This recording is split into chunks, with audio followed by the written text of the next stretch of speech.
नमस्कार. गणित शाळा या यूट्यूब चॅनलवर आपले सहर्ष स्वागत आहे. या चॅनलवर इयत्ता 8वी NMMS व इयत्ता 8वी स्कॉलरशिप या 2 परीक्षांविषयी मार्गदर्शन केले जाणार आहे. सध्या या चॅनलवर NMMS परीक्षेसाठी शालेय क्षमता चाचणी हा जो पेपर आहे त्या पेपरसाठी इतिहास, नागरिकशास्त्र, भूगोल, विज्ञान हे जे 4 विषय आहेत या 4 विषयांचे पाठांतराचे ऑडिओ नोट्स या चॅनलवर उपलब्ध आहेत. तसेच इयत्ता 8वी स्कॉलरशिपसाठी आपले जे महाराष्ट्र शासनाचे पुस्तक आहे त्यातील सर्व सराव संच या चॅनलवर सोडवून दिले जाणार आहेत. तरी नवीन आलेला व्हिडिओ समजण्यासाठी या चॅनलला सबस्क्राईब करा व नोटिफिकेशन बेलवर क्लिक करा. चला तर सुरुवात करूया प्रकरण 1ला. पहिलं प्रकरण आहे नैसर्गिक संख्या, पूर्ण संख्या, पूर्णांक संख्या, परिमेय संख्या, अपरिमेय संख्या आणि वास्तव संख्या. संख्यांचा पहिला प्रकार आहे नैसर्गिक संख्या. नैसर्गिक संख्यांची सुरुवात ही 1 पासून होते. 1, 2, 3, 4, 5, 6 ते अनंतपर्यंत नैसर्गिक संख्या असतात. नैसर्गिक संख्यांना मोजक संख्या असंही म्हटलं जातं. आपण कोणत्याही वस्तूंची संख्या मोजत असताना 0 पासून ते सुरुवात करत नाही, तर त्या वस्तूंची संख्या मोजताना आपण 1 पासून सुरुवात करत असतो. 1, 2, 3, 4, 5, 6 असे. म्हणून या संख्यांना मोजक संख्या असंही म्हटलं जातं. सर्वात लहान नैसर्गिक संख्या ही 1 आहे आणि सर्वात मोठी नैसर्गिक संख्या ही आपल्याला सांगता येत नाही, कारण अशा अनंत संख्या आहेत. त्याच्यामुळं आपल्याला सर्वात मोठी नैसर्गिक संख्या सांगता येत नाही. पण 4 अंकी, 5 अंकी असं जर म्हटलं तर आपल्याला सर्वात मोठी नैसर्गिक संख्या 2 अंकी, 3 अंकी, 4 अंकी या सांगता येतात. सर्वात मोठा 1 अंक कोणता आहे तर 9 आहे. 2 अंकी नैसर्गिक संख्या कोणती आहे? 99 आहे.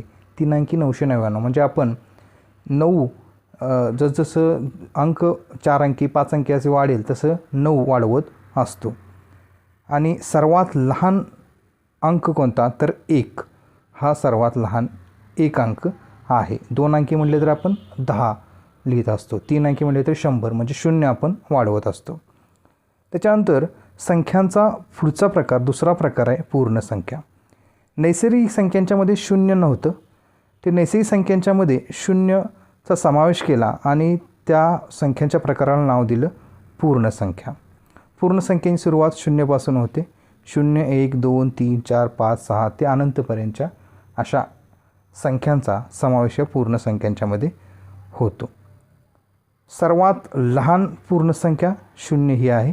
सर्वात मोठी पूर्ण संख्या आपल्याला सांगता येत नाही. जसं नैसर्गिक संख्यांच्या बाबतीत तसंच पूर्ण संख्येच्या बाबतीतसुद्धा आपल्याला सर्वात मोठी जी संख्या आहे ती आपल्याला सांगता येत नाही. त्याच्यानंतर पुढचा प्रकार आहे पूर्णांक संख्या. पूर्णांक संख्यांच्यामध्ये ऋणसंख्या, 0 आणि धनसंख्या यांचा समावेश होतो. सर्व ऋणसंख्या, त्याच्यानंतर 0 आणि सर्व धनसंख्या यांचा समावेश होतो.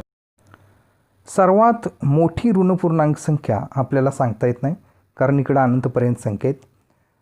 तशी सर्वात लहान पूर्णांक संख्यासुद्धा आपल्याला सांगता येत नाही, कारण इकडंसुद्धा अनंतपर्यंत संख्या आहे.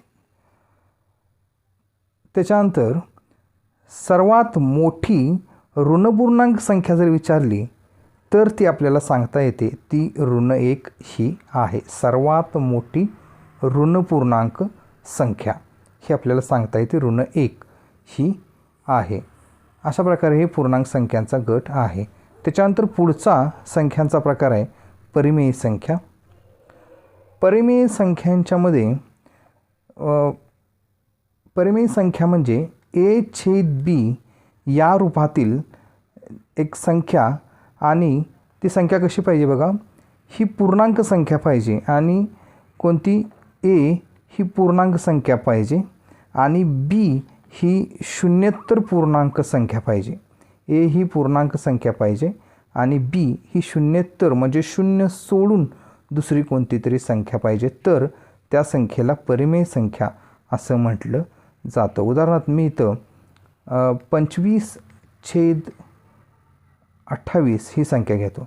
तर इथं बघा 25 ही पूर्णांक संख्या आहे आणि 28 ही शून्येतर पूर्णांक म्हणजे शून्य सोडून दुसरी संख्या आहे. म्हणून 25/28 ही इथं परिमेय संख्या आहे. आणि परिमेय संख्येचं दशांश रूप हे अखंड म्हणजे त्याचा जर भागाकार केला तर तो अखंड येत जातो, म्हणजे भागाकार संपत नाही, तो परत परत येत जातो.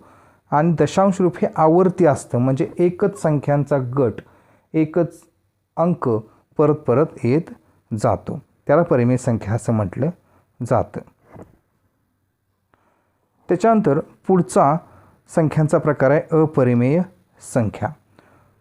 ज्या संख्यांचं दशांश रूप अखंड असतं, म्हणजे भागाकार संपत नाही, परत परत भागाकार करता येतो, आणि आवर्ती नसतं, त्याचं दशांश रूप हे आवर्ती नसतं, म्हणजे एकच संख्यांचा गट, एकच अंक परत परत येत नाही, आवर्ती नसतो, तर त्या संख्येला अपरिमेय संख्या असं म्हटलं जातं.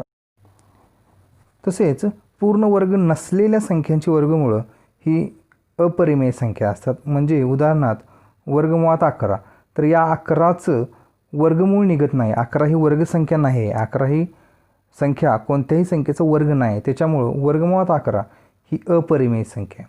तसेच वर्गमुळात 28, या 28 ही सुद्धा संख्या आहे, ह्या संख्येचं वर्गमूळ निघत नाही, 28 कोणत्याही संख्येचा वर्ग नाही आहे, म्हणून वर्गमुळात 28 ही सुद्धा अपरिमेय संख्या आहे. अशा संख्यांना अपरिमेय संख्यासुद्धा म्हटलं जातं. त्याच्यानंतर संख्यांचा पुढचा प्रकार आहे वास्तव संख्या. वास्तव संख्या म्हणजे परिमेय संख्या आणि अपरिमेय संख्या या दोन्हींचा मिळून जो संख्या समूह तयार होतो त्याला वास्तव संख्या असं म्हटलं जातं. म्हणजे संख्या परिमेय असू दे किंवा अपरिमेय संख्या असू दे, ती वास्तव संख्या ही असतेच. परिमेय आणि अपरिमेय या दोन संख्यांचा मिळून हा वास्तव संख्यांचा गट तयार होतो. पुढचं वाक्य, प्रत्येक परिमेय संख्या ही वास्तव संख्या असते. म्हणजे कुठलीही परिमेय संख्या आली तरी ती वास्तव संख्या ही असतेच. तसेच प्रत्येक अपरिमेय संख्यासुद्धा वास्तव संख्या असते. आपण इथं वर बघितले की अपरिमेय आणि परिमेय दोन्हीही संख्या या वास्तव संख्या असतात. त्याच्यानंतर 1 ही सर्वात लहान नैसर्गिक संख्या आहे, मगाशी मी सांगितलंच. त्याच्याबरोबर सर्वात मोठी नैसर्गिक संख्या आपल्याला सांगता येत नाही, कारण नैसर्गिक संख्या ही अनंत आहे, त्यामुळं आपल्याला सर्वात मोठी नैसर्गिक संख्या सांगता येत नाही. 0 ही सर्वात लहान पूर्ण संख्या आहे, सर्वात मोठी पूर्ण संख्या सांगता येत नाही. पूर्ण संख्येची सुरुवातच शून्यापासून होते, 0 ते अनंतपर्यंत पूर्ण संख्या आहेत. 0 ही सर्वात लहान पूर्ण संख्या आहे. आणि सर्वात मोठी पूर्ण संख्या आपल्याला सांगता येत नाही, कारण पूर्ण संख्या या अनंतपर्यंत आहेत, कोणताही अंत नाही आहे त्यांना, त्याच्यामुळं सर्वात मोठी पूर्ण संख्यासुद्धा आपल्याला सांगता येत नाही. त्याचबरोबर 0ला कोणतंही चिन्ह नसतं, 0 ही संख्या धनसुद्धा नाही आणि ऋणसुद्धा नाही.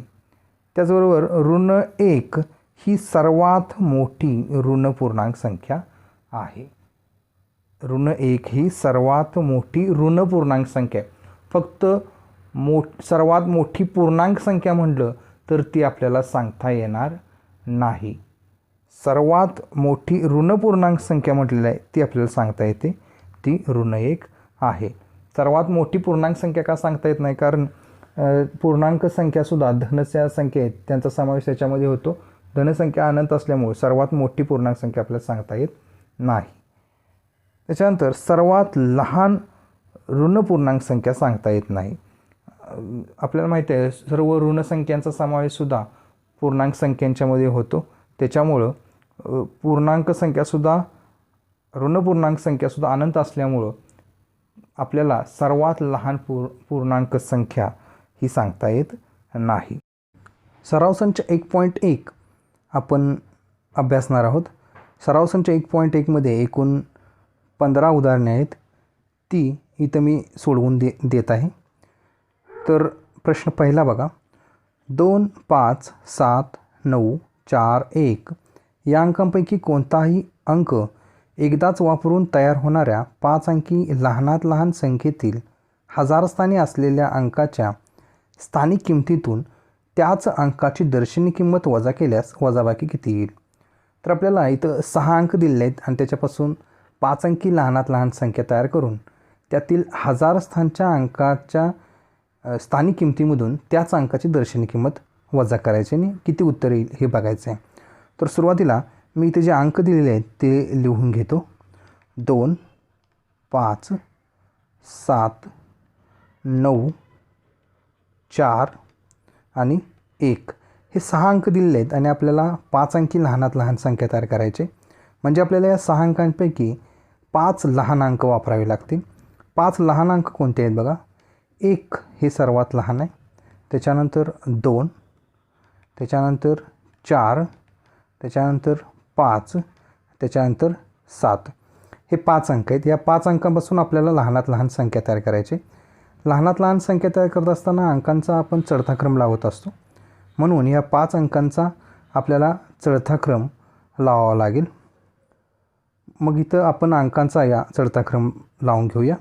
तर सुरुवातीला 1 हा अंक येईल, त्याच्यानंतर 2, त्याच्यानंतर 4, त्याच्यानंतर 5, त्याच्यानंतर 7 म्हणजे संख्या तयार होईल 12,457.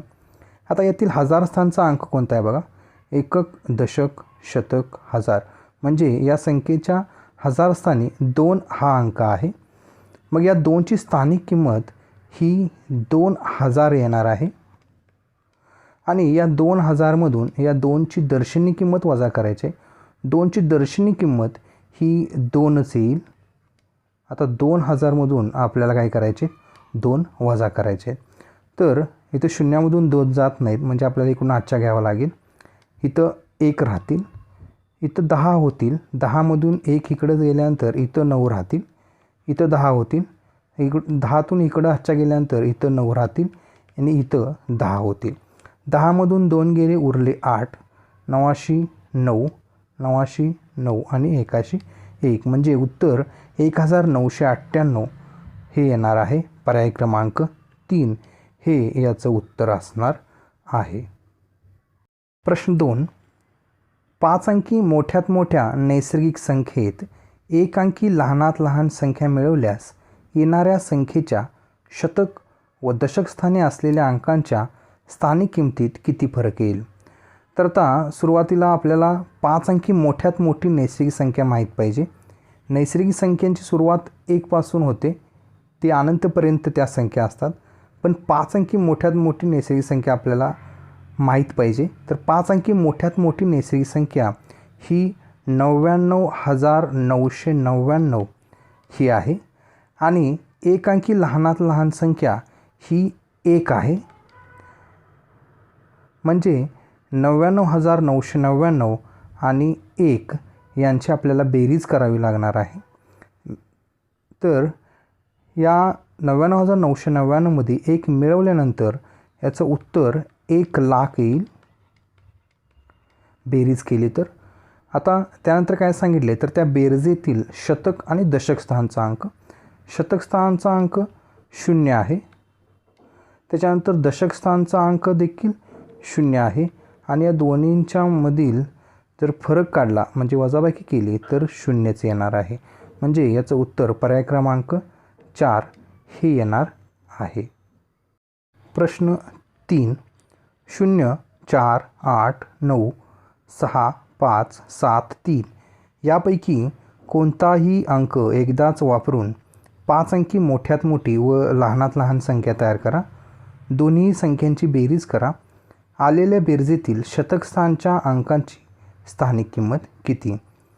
तर आता इथं आपल्याला अंक दिलेले आहेत आणि या अंकांपासून आपल्याला 5 अंकी मोठ्यात मोठी लहानात लहान संख्या तयार करायची आणि त्यांची बेरीज करायची आणि त्या बेरजेतील शतक स्थानच्या अंकाची स्थानिक किंमत लिहायची.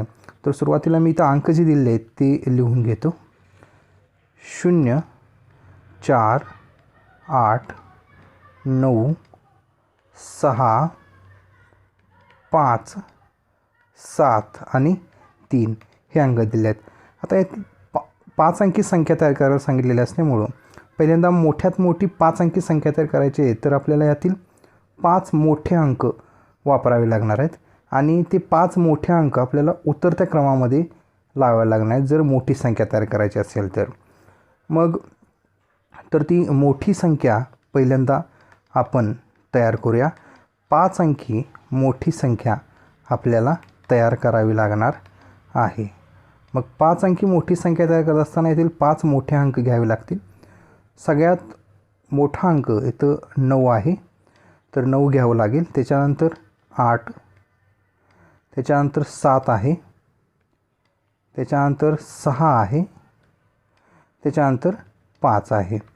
ही मोठी संख्या 5 अंकी तयार होईल, 98,765. त्याच्यानंतर आपल्याला लहान संख्या तयार करावी लागेल 5 अंकी.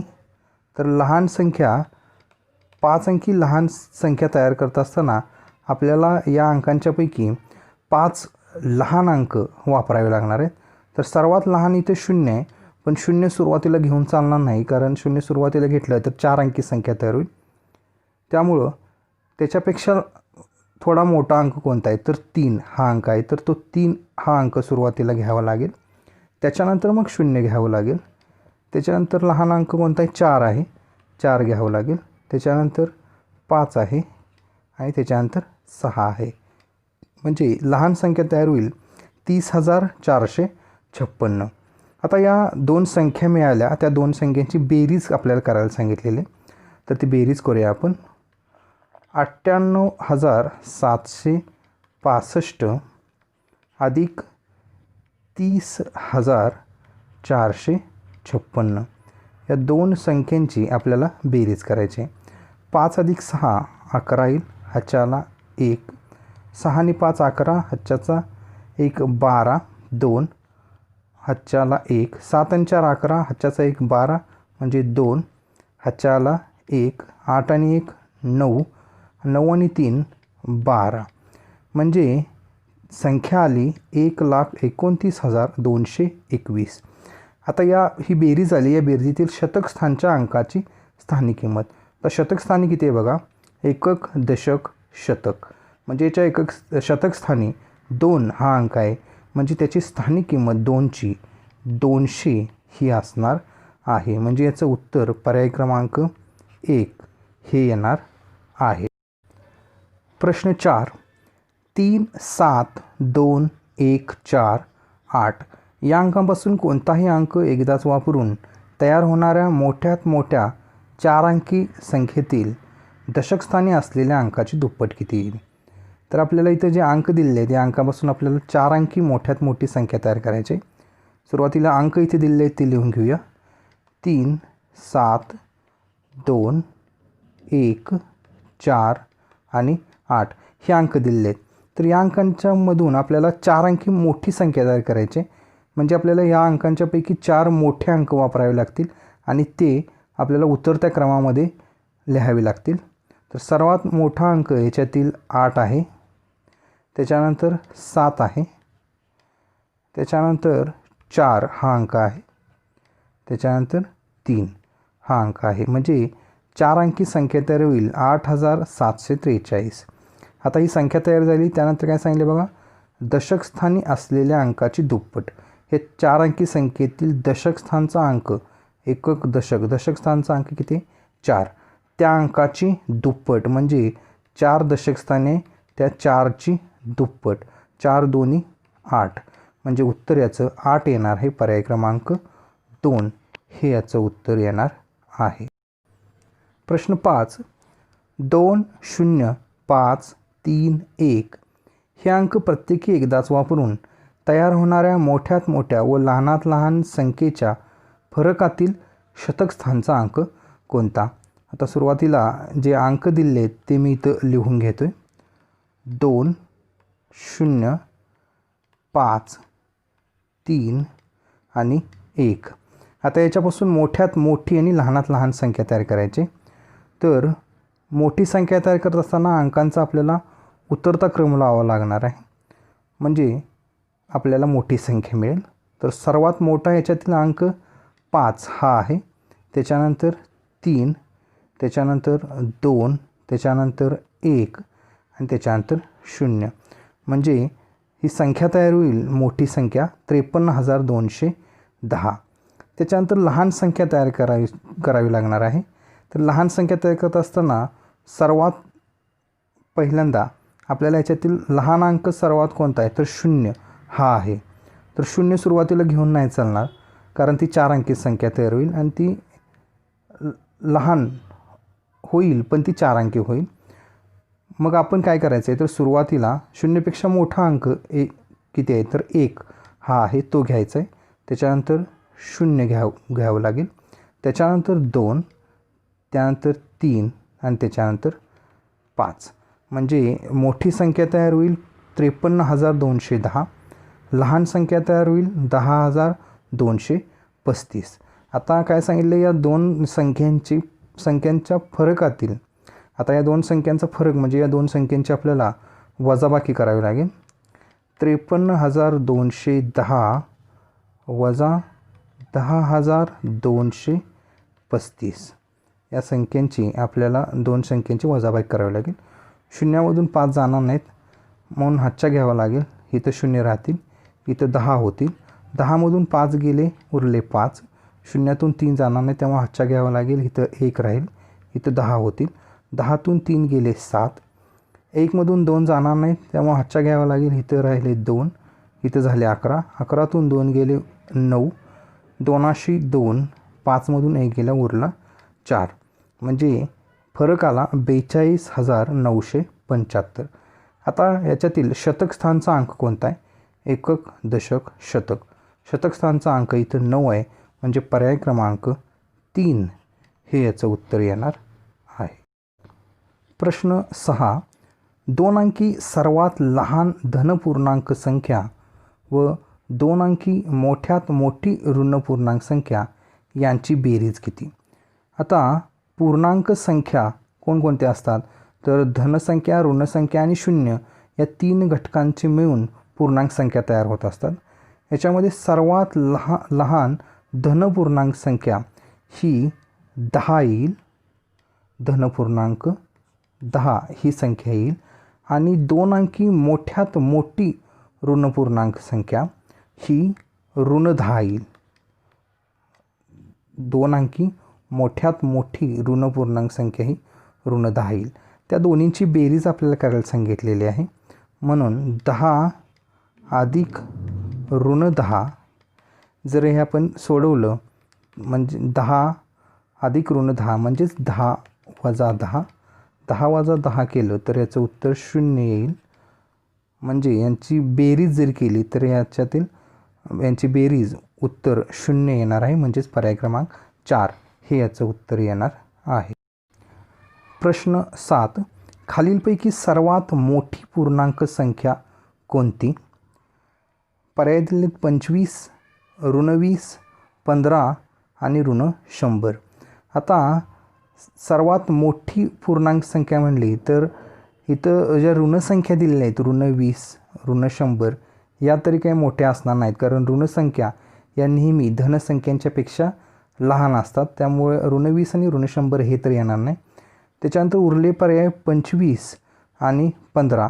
यापैकी मोठं 25 आणि 15 यापैकी मोठं काय 25, म्हणजे सर्वात मोठी पूर्णांक संख्या ही 25 ही असणार आहे. पर्याय क्रमांक 1 हे याचं उत्तर असणार आहे. प्रश्न 8. परिमेय संख्येचे दशांश रूप खालीलपैकी कशा प्रकारचे असते? तर परिमेय संख्येचे दशांश रूप हे अखंड आणि आवर्त असतं. म्हणजे जो भागाकार असतो तो अखंड येत असतो, अंक अखंड येतात. आणि आवर्त म्हणजे एकच संख्यांचा गट किंवा एकच अंक परत परत येत असतो, त्याला आपण परिमेय संख्या असं म्हणत असतो. म्हणजे याचं उत्तर पर्याय क्रमांक 1 अखंड व आवर्त हे येणार आहे. प्रश्न 9. वर्गमुळात 99 ही संख्या टिंबटिंब व टिंबटिंब आहे. 2 पर्याय अचूक आहेत. तर वर्गमुळात 99 ही संख्या ही अपरिमेय आहे, कारण ज्या संख्यांची वर्गमूळं निघत नाहीत त्या संख्या या अपरिमेय असतात. म्हणजे 99चं वर्गमूळ निघत नाही, त्यामुळे ही अपरिमेय असते. आणि अपरिमेय संख्या या वास्तव संख्या असतातच. म्हणून या प्रश्नाचं उत्तर अपरिमेय आणि वास्तव हे 2 पर्याय याच्यातील अचूक असणार आहेत. प्रश्न 10. परिमेय व अपरिमेय संख्या या सर्व संख्या टिंबटिंब असतात. पहिला पर्याय वास्तव संख्या असतात. तर याच्यातील हा पहिला पर्यायच बरोबर आहे. परिमेय आणि अपरिमेय संख्या या सर्व संख्या या वास्तव संख्या असतात. म्हणून पर्याय क्रमांक 1 हे याचं उत्तर असणार आहे. प्रश्न 11. 246/38 या संख्येचे दशांश रूप खालीलपैकी कोणते? तर आपल्याला 246/38 या संख्येचं आपल्याला दशांश रूप काढायचं आहे. तर इथं 246 आणि 38ला या दोन्ही संख्यांना 2ने भाग जातो, म्हणजे याला आपल्याला 2ने असं अतिसंक्षिप्त रूप देता येईल. 2 सुरुवातीला या दोन्ही संख्यांना भाग घालून घेऊया. 2 एके 2, 2 दोन्ही 4, 2 त्रिक 6, म्हणजे अंशामध्ये 123 येईल. त्याच्यानंतर 38ला सुद्धा 2ने भाग घालूया. 2 एके 2 उरला 1 झाले 18, 92 18, म्हणजे इथं 19 येईल. म्हणजे आपल्याला 19नं 123ला जर भाग घालवला तर आपल्याला याचं दशांश रूप येईल. तर तो आपण भागाकार करूया. 123 भागिले 19. तर सुरुवातीला 19च्या पाड्यातील 123 जवळची संख्या ही 114 येईल. 19 सक्क 114, वजाबाकी दोन्हींची केली तर 23मधून 14 गेले, उरले 9. त्याच्यानंतर पुढं आपल्याला अंक उतरून घ्यायला नाही, म्हणजे त्यामुळं पॉईंट द्यावा लागेल. त्याच्यानंतर इथं 0 मी घेईन. त्याच्यानंतर 19च्या पाड्यातील 90 जवळची संख्या 19 चोक 76 ही येईल. 90मधून 76 वजा केले तर 14 उरतील. त्याच्यानंतर 0 वाढवूया आपण. 19च्या पाड्यातील 140 जवळची संख्या 19 सत्ते 33 असे 133 येईल. दोन्हीची वजाबाकी केली तर 7 उरेल. त्याच्यानंतर येईल 0 वाढवावे लागेल याच्यावर. 19च्या पाड्यातील 70 जवळची संख्या आपल्याला बघावी लागेल. 19च्या पाड्यातील 70 जवळची संख्या 19 त्रिक 57, 19 चोक 76 होईल. 19 त्रिक 57 आपल्याला घ्यावं लागेल. बाकी उरेल 70मधून 57 गेले, उरले 13. त्याच्यानंतर परत 0 घेतला. त्याच्यानंतर 19च्या पाड्यातील 130 जवळची संख्या आपल्याला घ्यावी लागेल. ती 19 सक्क 14 धरसे, म्हणजे आपल्याला 6चा भाग घालावा लागेल. 19 सक्क 14 धरसे हे गेलं. 130मधून 114 गेले तर 16 उरतील. त्याच्यानंतर 0 घेतला. परत 19च्या पाड्यातील 160 जवळची संख्या 19 सत्ते 33 असे, 19 आठे 52 असे, 19 आठे 52 असे, बाकी उरली 8. परत असा भागाकार पुढे वाढत जाईल. तर इथं आपलं जे उत्तर आले ते इथं पर्यायामध्ये कुठं सापडते का बघूया आपण. तर बघा 6.4738 हे पहिल्या पर्यायामध्ये उत्तर आपल्याला मिळेल. पुढं हा भागाकार असाच वाढत जाणार आहे. त्यामुळं पर्याय क्रमांक 1 हे याचं उत्तर येणार आहे. प्रश्न 12. 129/23 ही संख्या कोणत्या प्रकारची संख्या आहे? 2 पर्याय अचूक आहेत म्हणून सांगितलेले. तर सुरुवातीला आपल्याला 129/23 या संख्येचं दशांश रूप काढावं लागेल, म्हणजे आपल्याला समजेल की ती संख्या परिमेय आहे की अपरिमेय आहे. 129 त्याला 23नं आपण भागूया. तर 23च्या पाड्यातील 129 जवळची संख्या म्हणजे 23 पाचा 15 धरसे 115. 9तून 5 गेले उरले 4, 2तून 1 गेला उरला 1, 1मधून 1 गेले उरलं 0. पॉईंट दिला, 0 वाढवला आपण. परत 23 संग 38 असे 138, बाकी उरली 2. परत 0 वाढेल. 23 0चा भाग घालावा लागेल कारण 20 लहान आहे. बाकी उरली 20. परत 0 वाढवला. त्याच्यानंतर 23च्या पाड्यातील 200 जवळची आपल्याला संख्या बघावी लागेल. तर 23 8 84 असे 184 ते आपल्याला घेता येईल. इथं 200मधून 184 गेले 16 उरतील. त्याच्यानंतर 0 वाढवला. त्यानंतर 23च्या पाड्यातील 160 जवळची संख्या ती 23 संग 38 असे 23 सत्ते केलं तर 61 असे येईल. 23 संग 38 असे घ्यावं लागेल म्हणजे 6चा भाग जाईल. 23 संग 138 160मधून 38 गेले उरले 22 उरतील.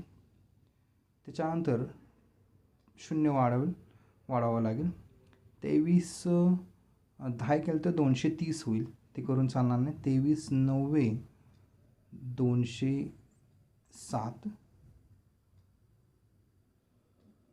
यांची वजाबाकी केली तर 13 येईल 20मधून 7 गेल्यानंतर. त्याच्यानंतर परत 0. त्याच्यानंतर 130 जवळची 23च्या पाड्यातील संख्या 130 जवळची 23 5 15 दरसे येईल 15 उरतील. 23 5 म्हणजे इथे तुम्ही जर बघितलं तर हा भागाकार हा संपत नाही, अखंड आहे आणि अनावर्ती आहे. म्हणजे इथं एकच अंक येत नाही आहे, परत वेगवेगळे अंक इथं येत जातात. म्हणजे ज्यावेळी दशांश रूप एखाद्या संख्येचं हे अखंड आणि अनावर्ती म्हणजे एकच अंक येत नाही किंवा एकच संख्यांचा गट येत नाही, अशावेळी ती संख्या ही अपरिमेय असते. आणि अपरिमेय संख्या या वास्तव संख्या असतातच. म्हणजे इथं पर्याय क्रमांक 1 आणि 3 वास्तव आणि अपरिमेय हे याचं उत्तर असणार आहे. प्रश्न 13. खालीलपैकी अपरिमेय संख्यांचा समूह कोणता? त्याच्यातील पहिला पर्याय बघा, वर्गमुळात 5 वर्गमुळात 8 129/23 हा आहे. तर अपरिमेय संख्या या आहेत की नाही हे बघूया. तर वर्गमुळात 5 ही अपरिमेय संख्या असणार आहे, कारण या 5चं वर्गमूळ निघत नाही आणि ज्या संख्यांचे वर्गमूळ निघत नाहीत ते वर्गमुळामध्ये असेल तर ती अपरिमेय असते. म्हणजे ही अपरिमेय संख्या आहे. या 8चं सुद्धा वर्गमूळ निघत नाही, त्यामुळे वर्गमुळात 8 ही सुद्धा अपरिमेय संख्या आहे.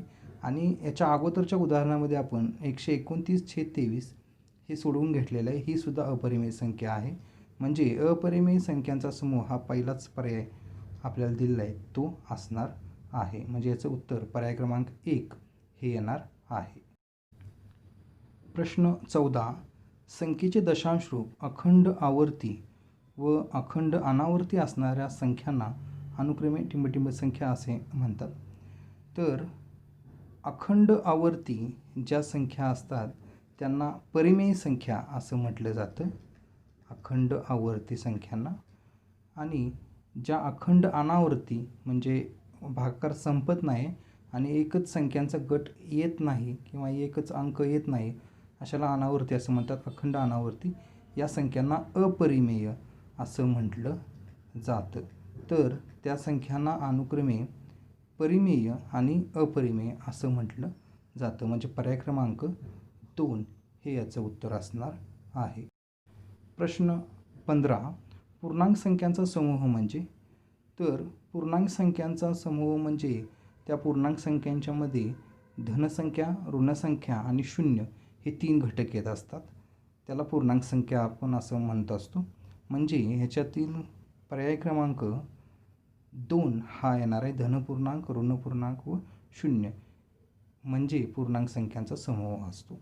पर्याय क्रमांक 2 हे याचं उत्तर असणार आहे. अशा प्रकारे सराव संच 1.1 इथं संपलेला आहे. धन्यवाद.